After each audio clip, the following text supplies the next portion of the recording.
আজ থেকে বহু বছর আগের কথা। আজকের গড়বেতা তখন ছিল এক জঙ্গলময় এলাকা। নাম ছিল বগরির জঙ্গল। হিমালয় থেকে একবার এক সাধু বাবা এই অঞ্চলে আসেন। জঙ্গলের মাঝে তিনি শুরু করেন তন্ত্র সাধনা। তার উপাস্য দেবী ছিলেন সর্বমঙ্গলা। সাধনায় তুষ্ট হয়ে সেখানে আবির্ভূত হন স্বয়ং মা সর্বমঙ্গলা এবং তাকে সিদ্ধি লাভ করার রাস্তা দেখান, এবং দেবীর আদেশে তিনি একটি মন্দির প্রতিষ্ঠা করেন। নাম দেন সর্বমঙ্গলা মন্দির। সেই সাধুর কথা ও মন্দিরের মাহাত্ম্যের কথা পৌঁছায় মগধরাজ বিক্রমাদিত্যের কানে। তিনি তাই শুনে আসেন গড়বেতায়।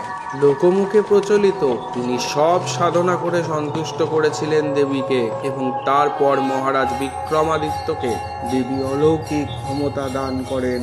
দেবীর নির্দেশে তাল ও বেতাল মহারাজা বিক্রমাদিত্যের অনুগামী হয়। মহারাজা তাল ও বেতালকে অলৌকিক ক্ষমতা দেখানোর নির্দেশ দিলে তাল বেতাল মন্দিরকে উত্তরমুখী করে দেন।